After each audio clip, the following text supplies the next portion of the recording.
ऐसा क्यों होता है कि हमेशा अच्छे लोगों को ही दुख मिलता है? क्यों अच्छा करने के बाद ही बुरा मिलता है? आखिर लोग क्यों तब तक ही सम्मान करते हैं जब तक हम उनके काम आते हैं? तो मैं आपसे यह पूछूंगा कि आपको किसने कहा कि आप शरीफ हैं? आपको किसने कहा कि आप अच्छे हैं? आप मूर्ख भी तो हो सकते हैं।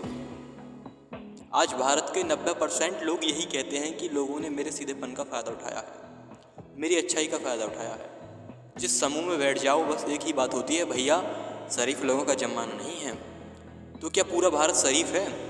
नहीं। अनेक विद्वानों से पूछा जाता है कि आखिर क्यों अच्छे लोगों के साथ बुरा होता है, तो वे उन्हें अनेक प्रकार से मना लेते हैं कि ये सब कर्मों का फल है, एक दिन अच्छा होगा, भगवान आपकी परीक्षा ले रहे हैं, आदि आदि। हालांकि वो सच जानते हैं, पर कोई भी सच कहने की हिम्मत नहीं करता। और सच ये कि तुम अच्छे नहीं, तुम कमज़ोर हो। तीव्रता की कमी हो सकती है, हो सकता है। क्या पक्का तुम्हारी बाजू में बल नहीं होगा? तुम्हें समझ नहीं होगी अच्छे बुरे की। तुमने ही सीमा से अधिक अच्छा किया होगा अच्छे बुरे की, तुम्हें पहचान नहीं है। तुमने ही दिखाने की आदत होगी कि देखो मैं अच्छा हूँ, बहुत सज्जन हूँ मैं, आओ फ़ायदा उठाओ मेरा। अब उठा लिया फ़ायदा तो क्यों रोते हो? राम जी भी तो अच्छे थे, सच्चे थे, उठाया किसी ने फ़ायदा? क्या श्री कृष्ण धार्मिक नहीं थे? क्या थी किसी दुर्योधन में ताकत वो फांस उड़ाए? क्या किसी शकुनी की चाल में ताकत थी कि उन्हें फांस सके? अपनी कमजोरी, अपने पागलपन को शरीफ होने का नाम मत दो। आपके अंदर जज्बा नहीं है, ऊर्जा का भंडार नहीं है, तभी तो आप सह लेते हो। डर लगता है आपको कल क्या हो जाएगा। बिना बल और अकल के कोई भी धार्मिक नहीं रह सकता। अगर आप मान लें कि आपकी भुजाओं में बल है, आपके पास पैसा है, पोजीशन है, तब आप इस शरीफियत का चोला ओढ़ेंगे? नहीं, बिल्कुल नहीं। अभी आप कमज़ोर हैं तो चिंता करते हैं कि उसके बच्चों का क्या होगा, उसकी पत्नी तो बेचारी बड़ी शरीफ महिला है, माँ तो रो रो कर मर जाएगी। कितना अच्छा सोच लेते हैं, पर जो सोचना है वह आपके दिमाग तक नहीं आता कि आपके बस में ही नहीं है कुछ करना। क्या बिगाड़ लेंगे आप उसका?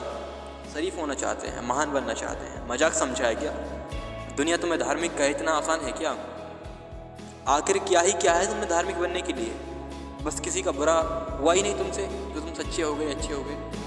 कितना बड़ा संघर्ष किया है, वाह, महान है आप। आप देखते हैं सामने वाले इंसान को, वो बेशक गलत हो पर वो जिंदा दिल है, कमज़ोर नहीं होगा। उसने संघर्ष को चुना, आपने कायरता को चुना, जबकि आपको उससे अधिक मेहनत करनी थी, अधिक तपाना था खुद को, क्योंकि आपने धार्मिक होना पसंद किया, आपने कुछ बचाना चाहा।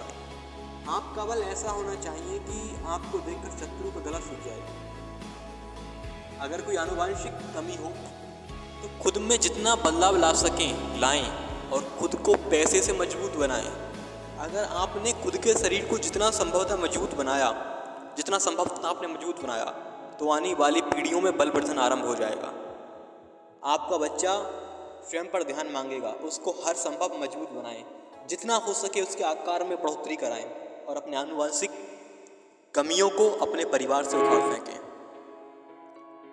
अब पीढ़ी दर पीढ़ी महान लोग जन्म लेंगे।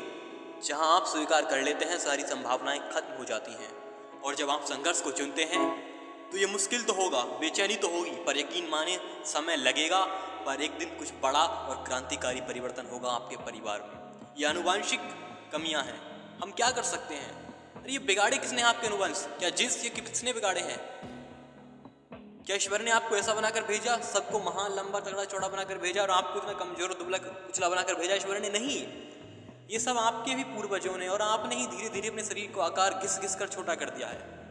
कोई भगवान ने थोड़ी तुम्हें ऐसा बनाया है। ये पीढ़ी दर पीढ़ी तुम्हारी कमजोरियां रही है कि तुम्हारा शरीर का आकार घटता चला गया।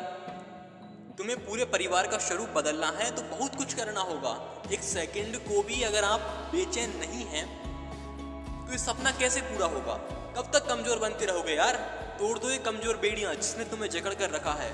तन मन धन से इन तीनों से स्वयं का स्तर, तन मन धन इन तीनों से स्वयं का स्तर इतना उठाओ कि कोई भी ऐरा गिरा तुम्हें छू न सके, या तुम्हारे धर्म का अनुचित लाभ ना उठाए, बल्कि तुम सबक सिखा सको। दूसरे को इतनी पावर होनी चाहिए।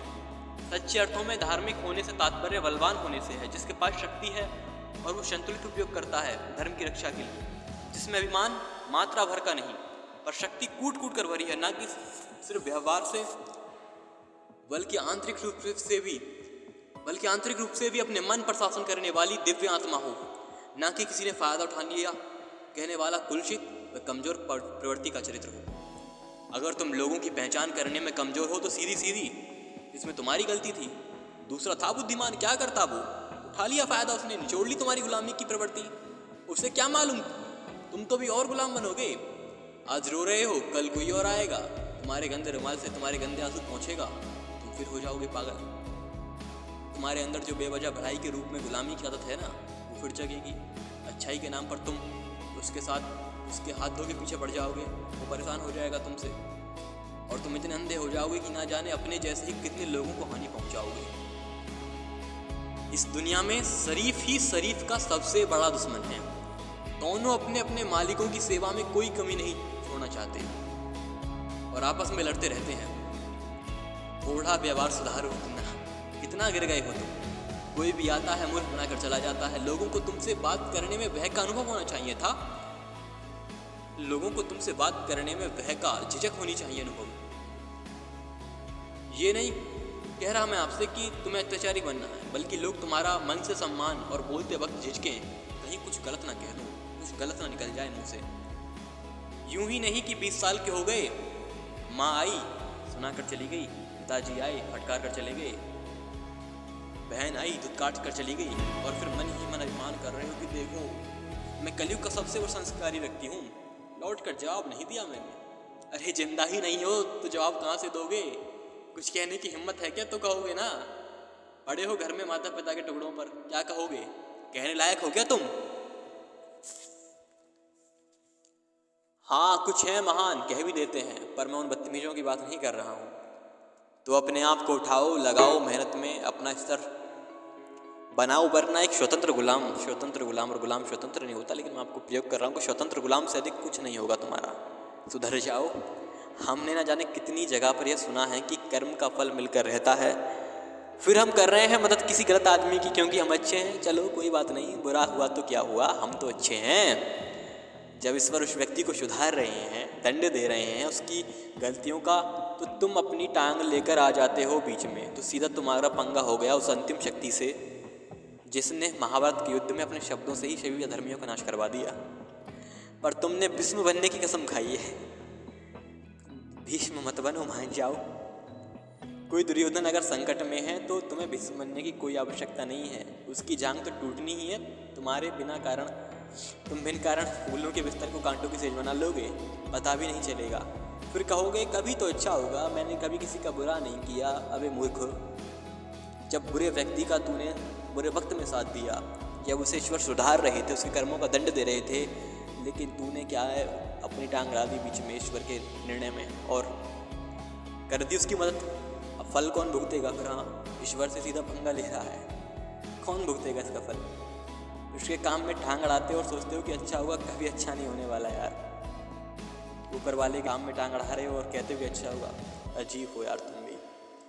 जो भी जैसे भी होता है, जो भी जैसे भी होता है, वहाँ सब काम खरा होता है। ये अनर्गल ना बोलो तुम, ये अनर्गल ना बोलो तुम कि अच्छे के साथ बुरा होता है, अच्छे के साथ बुरा होता है। जय हिंद, जय भारत, जय सनातन।